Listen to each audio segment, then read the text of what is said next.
Hi, quick hello. This is another original story from Talesphere, and in this one, the audacity is kind of unreal. All right, let's get into it. My husband said about our 7-year-old. I'm so tired of her. I wish we didn't have kids. His mother added, just be nice for a few more weeks. My daughter overheard it and went pale. I stayed quiet and did this. 10 days later, police were involved. If you've never tried to get a 7-year-old through an airport while carrying a medication bag that looks like a travel-sized ICU, congratulations. Your life is probably full of hobbies and peace. My daughter, Katie, has asthma and allergic rhinitis, which is a fancy way of saying her lungs and her nose have personal grudges against the entire Pacific Northwest. Not dramatic, not tragic, just constant. Asthma is a routine. Allergies are a routine. Together, they're a routine that comes with props. Rescue inhaler, controller inhaler, spacer with a mask, saline spray, nasal steroid, antihistamines. A laminated asthma action plan the school nurse treats like sacred scripture. When you parent a kid like Katie, you don't pack. You inventory. That morning, I was doing my usual checklist while trying not to be late for our flight out of Seattle. We had an appointment at a pediatric allergy pulmonology center in another city. Not an emergency, not a heart-stopping rush to the hospital thing. Just a big, annoying, important specialist visit where you answer the same 50 questions and then leave with a new stack of forms. The kind of appointment you wait months for.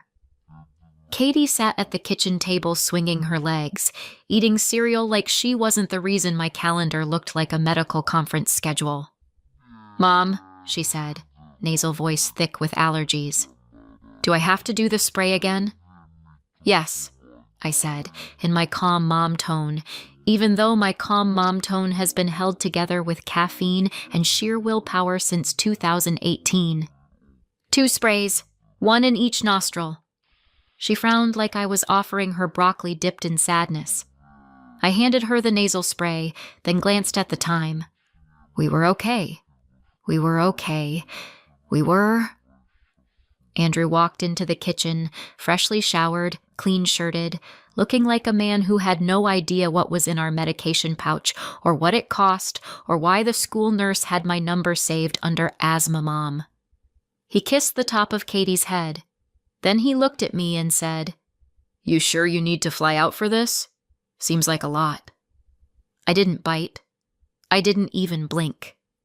It's the specialist, I said. And we need updated documentation for school, and her meds have been inconsistent.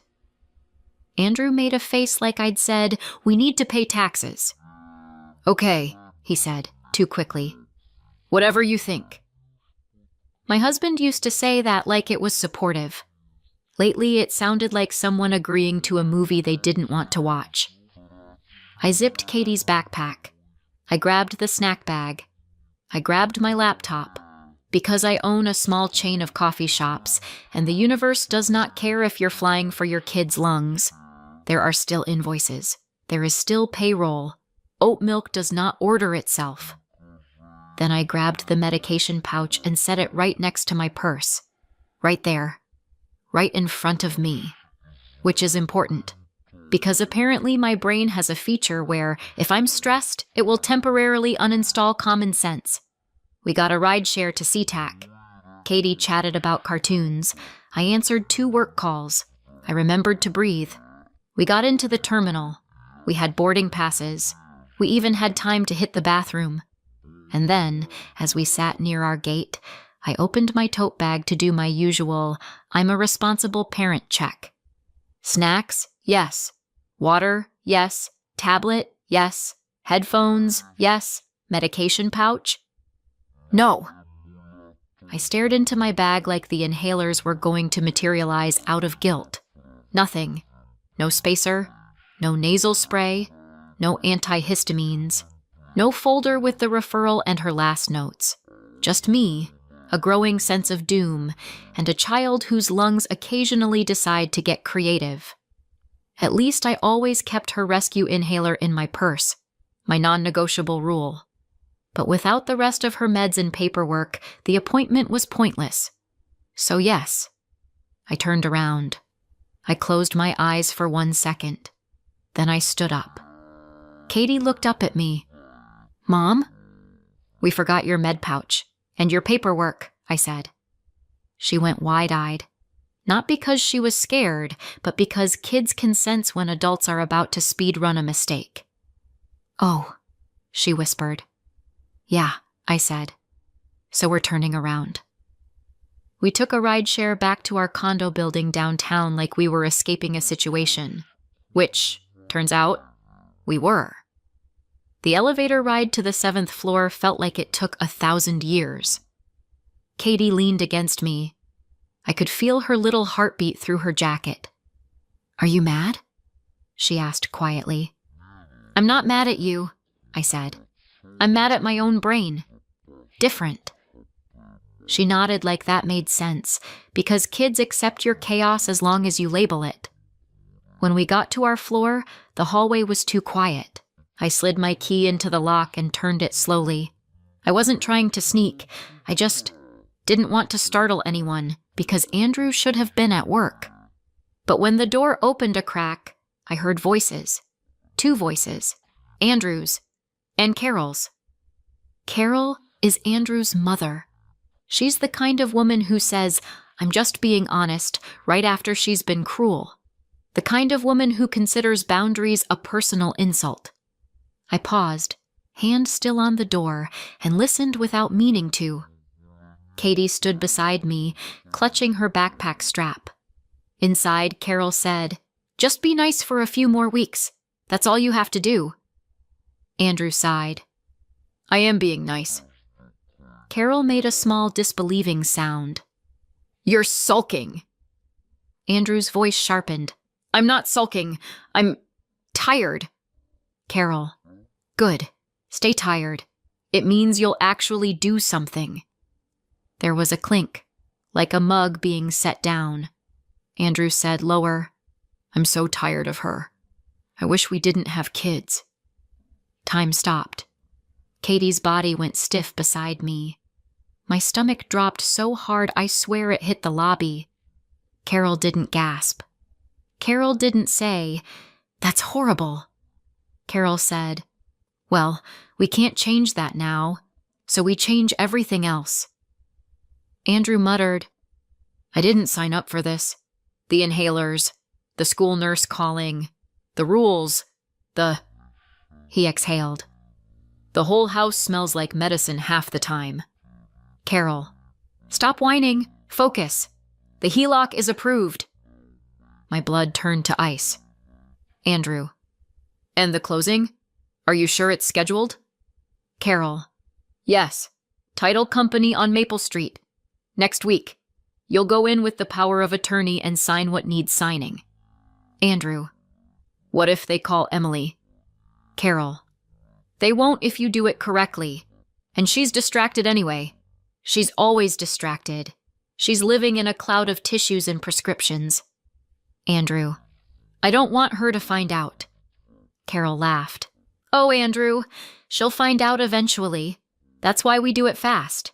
Get the money out, then you can feel terrible, and she can cry into her artisanal coffee." Andrew snapped. "It's not funny." Carol's voice went syrupy. "It's survival. You deserve a life. A normal life. Not this asthma schedule." Andrew said, and this is the line that burned itself into my brain, "I'm done. I don't want to deal with her. I don't want to deal with any of it." Katie made a tiny noise, like a swallowed sob. I didn't burst in. I didn't slam the door open. I didn't scream. Because my daughter was right there, and because stress is not great for asthma. Like, at all. So I bent down, covered her hand with mine, and whispered, "Eyes on me, okay? We're going to leave. Quietly." Katie's eyes were huge. "Mom." "I know," I murmured. We'll talk. Not here. We backed away from the door like we were defusing a bomb. Then we walked down the hallway with the calm, casual pace of two people who definitely weren't falling apart. The elevator dinged. The doors opened. We stepped in. The doors closed. Only then did I let myself breathe. Katie's lips trembled. Did Dad mean that? I crouched down so I was eye level with her. Dad said something cruel, I said. And people say cruel things when they're selfish and angry. Is it because I'm sick? She whispered. No. I said it fast. Too fast. Then I softened. No, sweetheart. Your asthma isn't your fault. Your body just needs extra help sometimes. That's all. She stared at the elevator floor. I put 2 fingers under her chin gently. Look at me. You are not a burden. You are a kid. And kids deserve to be loved and protected. Always. Katie blinked hard. I don't want him to hate me. My chest tightened like I was the one with asthma. He doesn't get to put that on you, I said. That's adult stuff. That's his mess, not yours. She nodded like she was trying to understand something way too big for 7. I took a breath and said, Do you feel tight in your chest? She shook her head, but her breathing was shallow. Okay, I said. We're going to go somewhere safe, and I'm going to handle everything. And then, because life loves timing, my phone buzzed with a work notification about a supplier issue.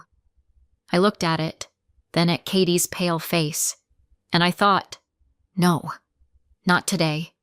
Not ever again. We went straight to my friend Lisa's place. Lisa is one of those rare adults who can hear something happened in your voice and immediately pivot into action without asking for a full PowerPoint. She opened the door, saw Katie's face, and said, Shoes off, kiddo. Couch, blanket. Do you want apple slices or goldfish? Katie managed a tiny nod. Then Lisa looked at me. Not dramatic. Just steady. What happened? She asked. I swallowed. My throat felt scraped raw. I need you to watch Katie for a while, I said. And I need you not to panic. Lisa's eyebrows rose. Okay, those are 2 things I can do. Try me. I took a breath. Andrew and Carol are planning something financial. With my condo, Lisa's face changed immediately. Like, scammy financial? Yes. Like, felony financial? Yes. Lisa exhaled. Okay, she said. That is not great. No, I agreed. It's not great. Katie's little voice floated over from the couch. Mom? I walked over, sat beside her, and smoothed her hair back. Hey, I said softly. She whispered, Are we going to the doctor? We're going to reschedule, I said. I promise. The doctor isn't going anywhere. She nodded, then said, Is Dad going to take our house? My heart cracked. No, I said firmly. No one is taking our home. She studied me like she was searching for a lie. You swear? I looked straight at her. I swear. She relaxed a fraction. Not all the way. Just enough to breathe. Lisa made tea. For Katie, she found a juice box. For me, she handed me coffee like she understood that caffeine is a legal coping mechanism. Tell me, Lisa said, sitting across from me. So I did. In short bursts. Like I was afraid if I spoke in full paragraphs, I'd start crying. HELOC. Power of attorney. Title company. Just be nice for a few more weeks. I wish we didn't have kids. Lisa's jaw tightened. I'm going to say something, she said, and you're not going to like it. I've had a pretty rough morning, I said. Go for it. You need to assume Andrew is capable of more than you think, Lisa said. If he's willing to say that about Katie, he's willing to do other things too. I stared into my coffee. Because she was right. Andrew and I had been together for 11 years, married for 8. When we met, he was charming, funny, low drama, and I'm not an idiot. I don't fall for every smile. I was building my business even back then, one little cafe at a time, starting with a cramped spot and a second-hand espresso machine that sounded like a dying lawnmower. Andrew liked the idea of me being ambitious, as long as it didn't inconvenience him. The first cafe did well, the second cafe did better, then a third. Suddenly, I wasn't Emily with a cute hobby. I was Emily with payroll. Andrew liked that too, until he didn't. Around the time Katie was diagnosed with asthma, around the time our house turned into a cycle of meds, appointments, and please call the nurse emails, Andrew started changing. He wasn't cruel at first, just absent, then irritable, then weirdly interested in my finances. He'd ask about my business checking account like he was just curious. He'd ask about the condo title like it was just conversation. He'd look at my laptop screen over my shoulder and say, "Wow, those numbers are big." I thought it was awkward support. Turns out it was reconnaissance. Lisa said, "Okay, step 1. You call the lender." "I don't even know where to start," I said. Lisa looked at me like I'd forgotten my own name. "Emily," she said, "you own multiple businesses. You can absolutely do this." "Thanks," I muttered. "It's nice to know my panic is not convincing." "Your panic is very convincing," Lisa said. "It's just not helpful." Katie coughed softly from the couch. I froze like every mom of an asthmatic child freezes. "Baby?" I called gently. "I'm okay," she whispered. I watched her breathing for a beat. She was okay. Just allergies. Still, my nerves were stretched tight. I pulled out my phone, and I called my lender. The lender's automated system was a masterpiece of modern cruelty. Press 1 for mortgages, press 2 for home equity products, press 3 if you enjoy suffering. I made it through, did the verification dance, and finally got a loan officer named Michael. Michael sounded like a normal human being, which in customer service is basically a miracle. "Hi," I said. "I need to know if there are any recent loan applications tied to my property." There was a pause. Keyboard clicking. "Yes," Michael said carefully. "There's an active HELOC application." My grip tightened on the phone. "Active how?" "It's approved," he said. "Closing is scheduled." I looked at the wall like it was going to explain how my life got here. "I didn't apply for it," I said. Silence. Then Michael's voice changed. Less cheerful, more professional. "Okay," he said. "Do you recognize the co-applicant?" "There shouldn't be a co-applicant," I said. Another pause. "There isn't," he said slowly.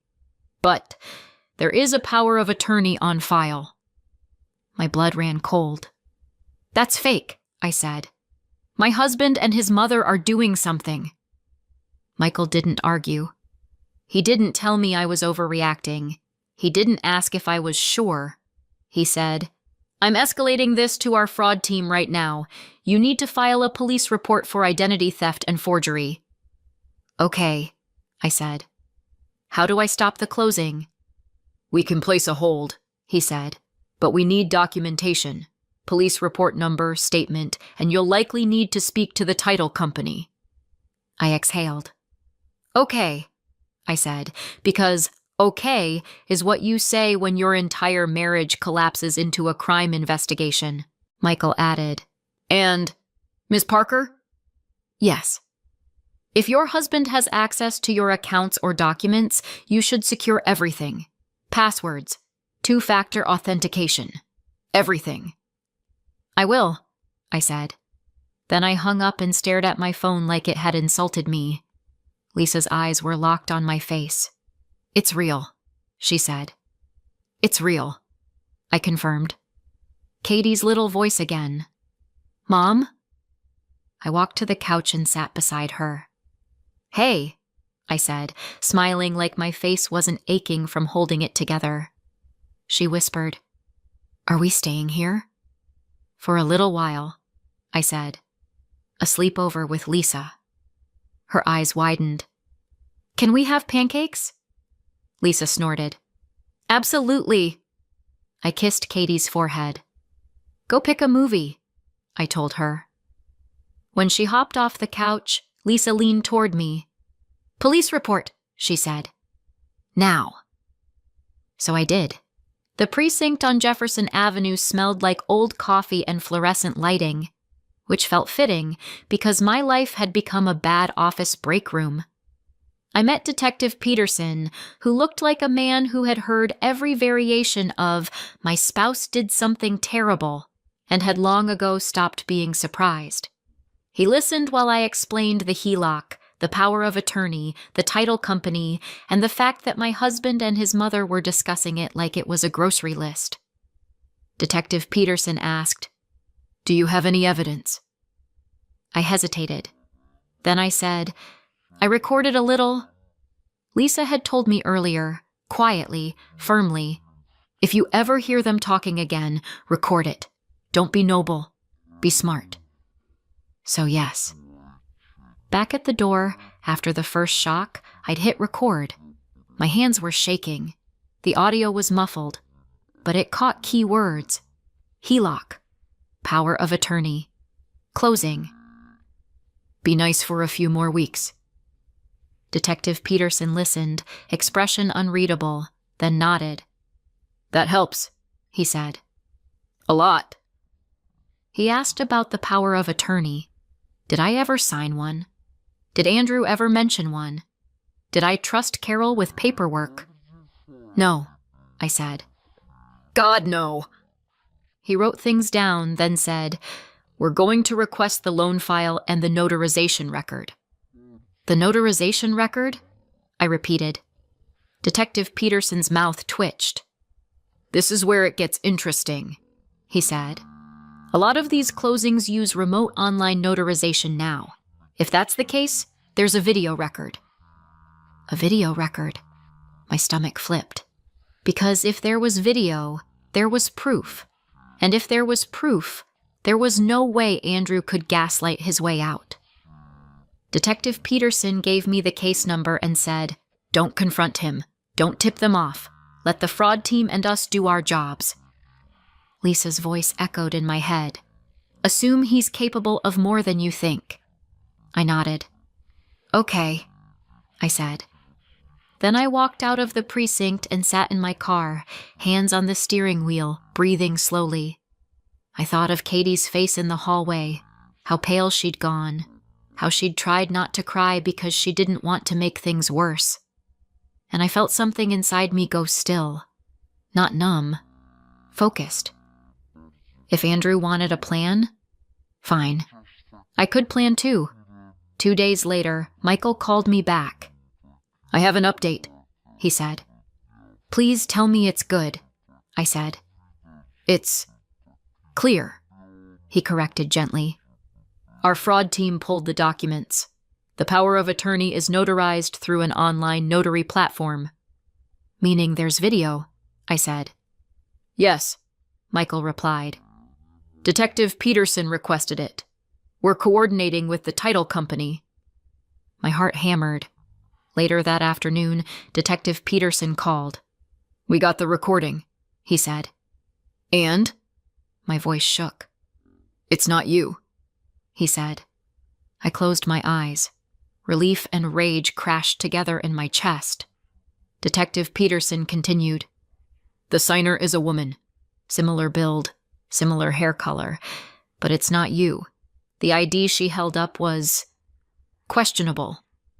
"Questionable," I repeated, because I needed him to say it again like it would make it less real.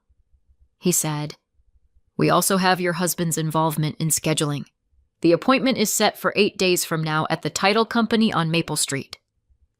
10 days. My brain latched on to the number like it was a lifeline.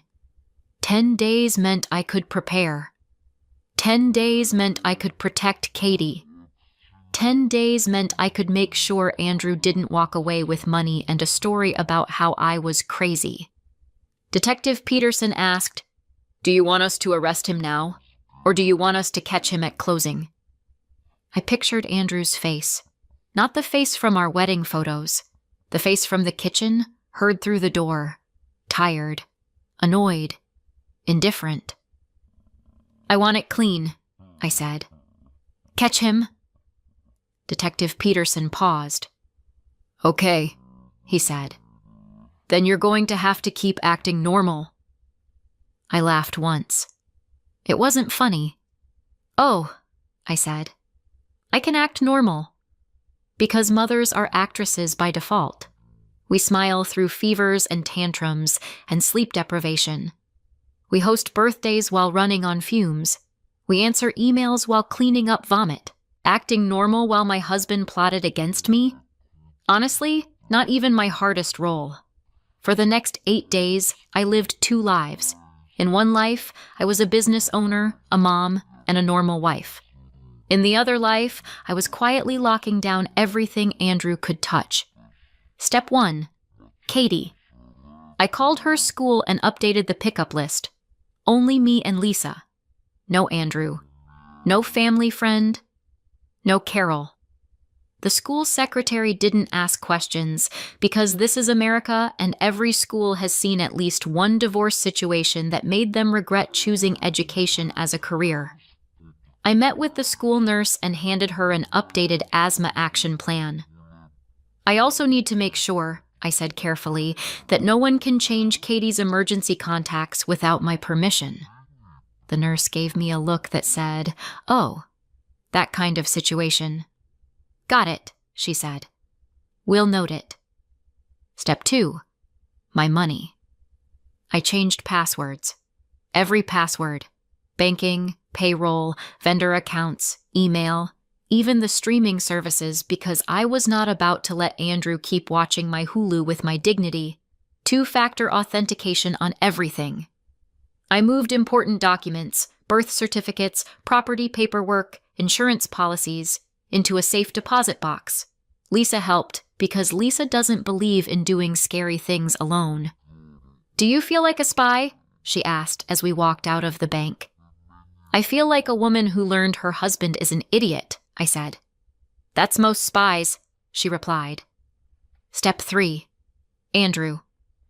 Andrew came home every night and performed husband theater. "How was your day?" he'd ask. "Busy?" I'd say. "How's Katie?" he'd ask with the soft voice, the voice that almost sounded real. "She's okay," I'd reply, watching him like he was a puzzle made of snakes.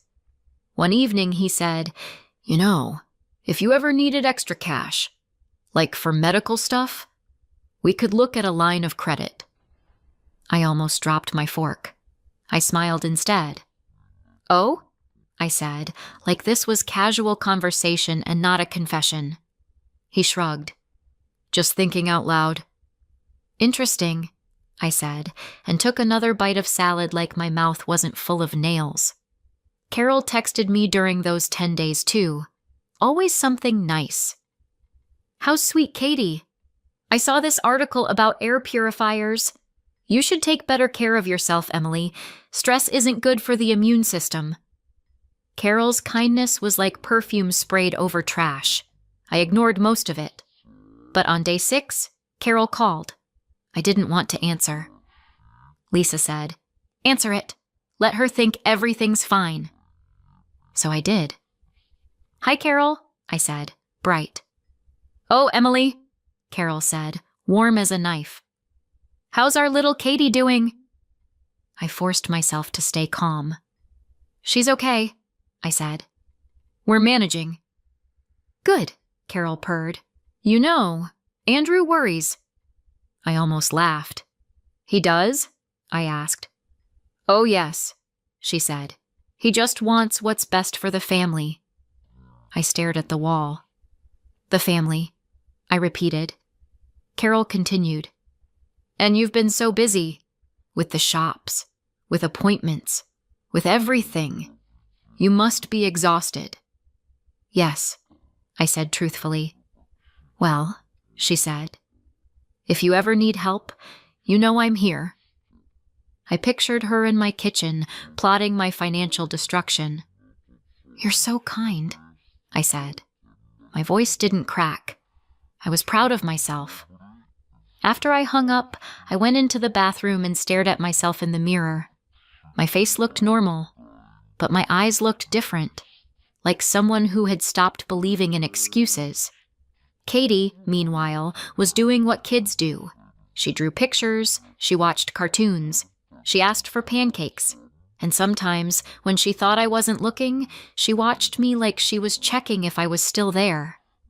One night, as I tucked her into bed, she whispered, "Mom?" "Yes, baby." "Do you still love Dad?" she asked. My throat tightened. "I love the part of him I thought was real," I said carefully. Katie frowned. "But he said he didn't want kids." I sat on the edge of her bed and smoothed her blanket. "Sometimes adults say things they don't understand," I said. "Sometimes adults are wrong." "Is he wrong about me?" she whispered. "No," I said fiercely. "He's wrong about you. You are wonderful."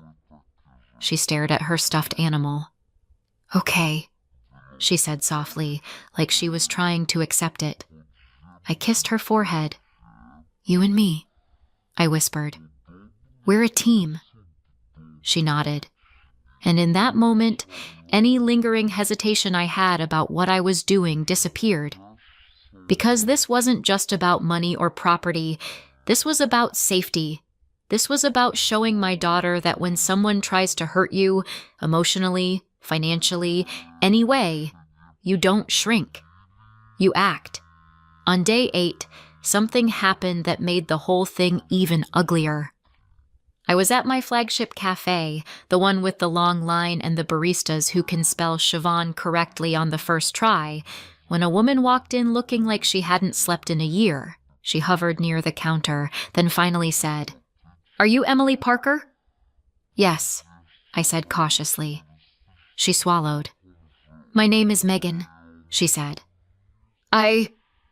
I think your husband might be... I don't know how to say this." My stomach sank. Megan glanced down at the stroller beside her. A toddler, Timothy, sat inside, chewing on a toy, oblivious. Megan's hands shook as she continued. "Andrew told me you were separated," she said. "He said he was moving out soon. He said you were... unstable." Lisa's words echoed again. "Assume he's capable of more than you think." I motioned Megan to a quiet table. She sat, gripping her coffee like it was an anchor. "I didn't come to ruin your life," she said quickly. "I didn't even know. He asked me for money. He said he needed help because you were draining him with medical bills and he couldn't access his accounts." My jaw clenched. "He asked you for money?" I repeated. Megan nodded, eyes shining. "He said once he got this loan sorted, he'd pay me back. He made it sound temporary." Timothy babbled, happy. Megan looked at him, then at me. "I feel stupid," she whispered. I took a slow breath. "You're not stupid," I said. "You were manipulated." She hesitated. Is he dangerous?" I thought of the hallway, the voice, the plan. "I don't know," I said honestly. "But I know he's willing to do illegal things, and I know he's willing to lie to your face while doing them."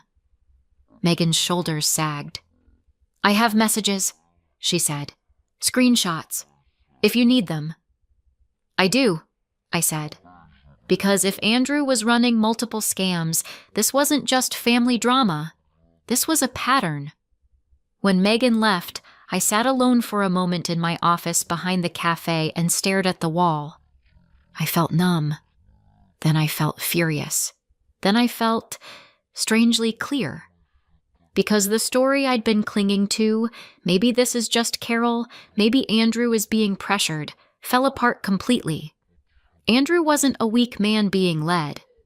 Andrew was an adult making choices, and those choices were going to meet consequences. Day 10 arrived like a storm you can see coming from miles away.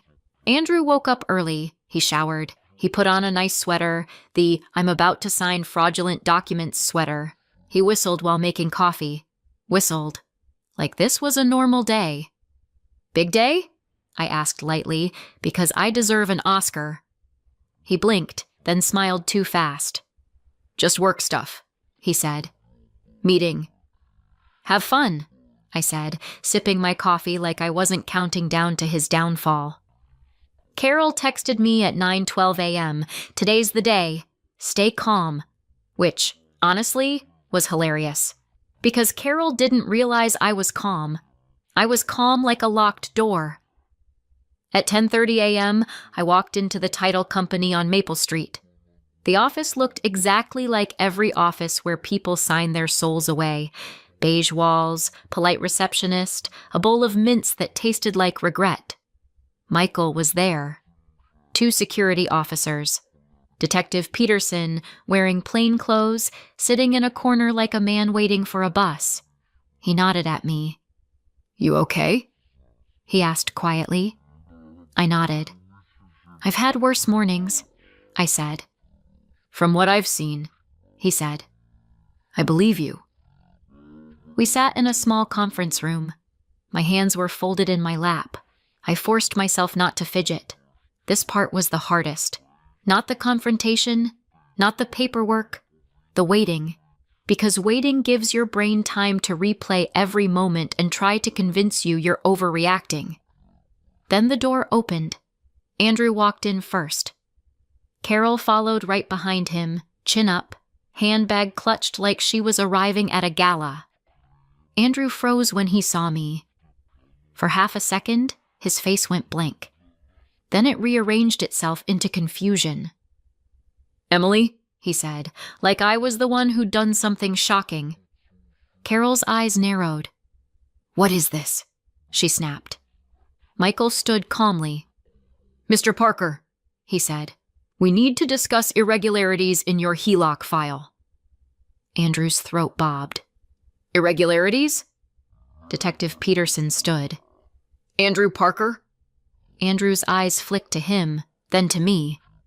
"This is a fraud investigation," Detective Peterson said evenly. Carol's mouth tightened. "This is ridiculous," she hissed. "We have a notarized power of attorney." Michael lifted a folder. "We've reviewed the notarization," he said, "including the video record." Andrew's face drained of color. Carol snapped, "That video proves nothing." Detective Peterson looked at her. "Ma'am," he said, "the video shows a woman who is not Emily Parker signing as Emily Parker." Carol's jaw clenched. Andrew turned to me, eyes wide, a mix of panic and rage.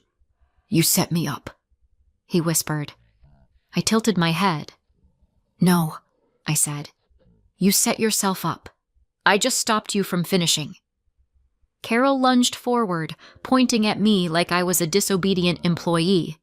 "How dare you do this to your family?" Detective Peterson's voice sharpened.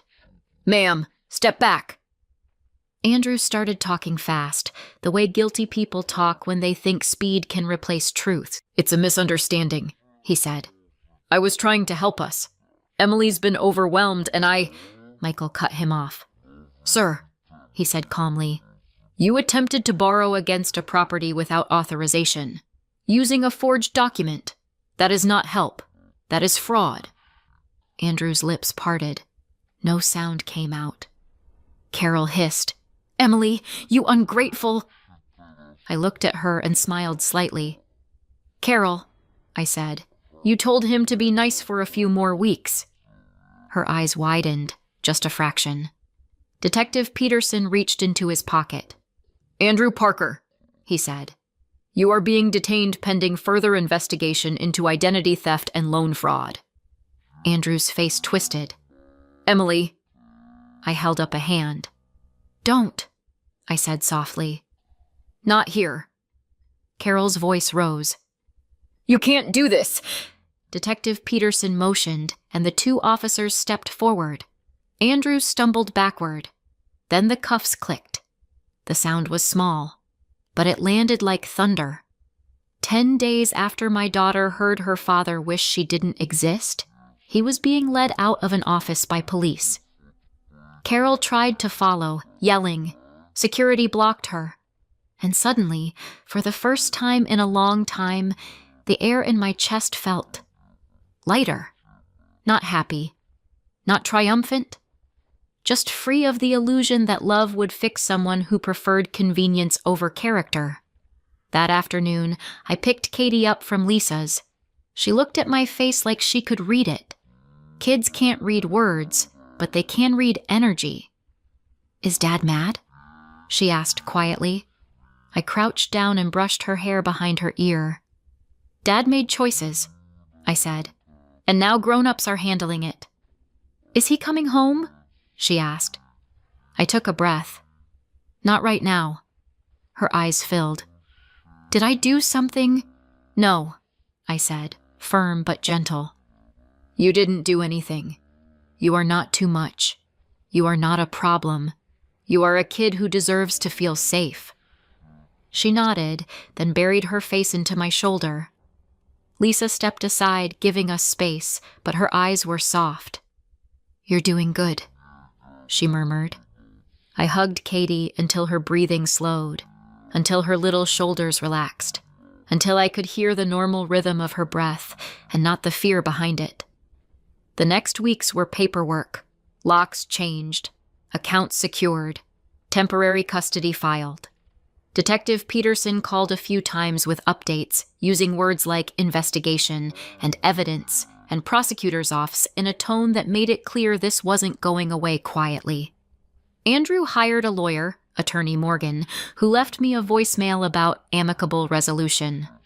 I listened once, then deleted it, because there is nothing amicable about forging documents and emotionally gutting a 7-year-old. Megan sent me screenshots of Andrew's messages. Detective Peterson took them. It added weight to the case. Carol tried calling, she tried texting, she tried showing up at my cafe like she had a right to the space. She didn't. I told my staff, if Carol Parker walks in, call me, and if she causes a scene, call security. One barista asked, wide-eyed, "Is she, banned?" "She's emotionally banned," I said. "Legally, we're working on it." Katie asked about her grandma one night. I didn't lie. "Grandma Carol made some bad choices," I said. Katie frowned. "Why?" I tucked her blanket around her. "Some people want control more than they want peace," I said. "And sometimes they confuse those things." Katie thought about that, then said, "I want pancakes." I laughed once. "Me too, baby."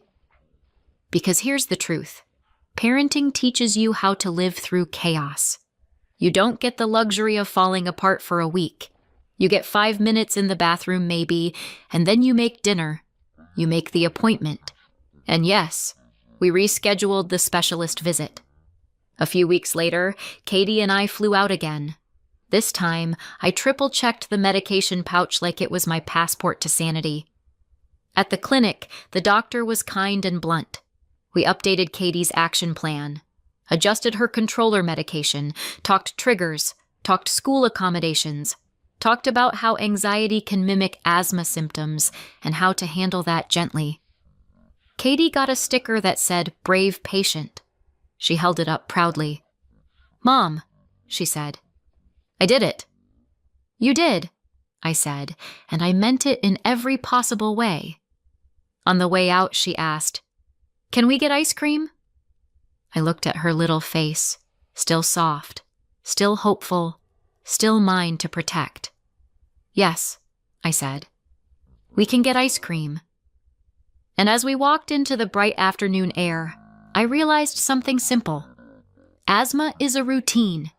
Paperwork is a routine. Raising a kid is a routine. But I will never, ever build my routine around a man who thinks my daughter is an inconvenience. Not again. Appreciate you being here. If you enjoyed this, please like the video and subscribe. It really helps the channel. Drop a comment with your thoughts because I read them all. Thanks again, and I'll see you soon with another story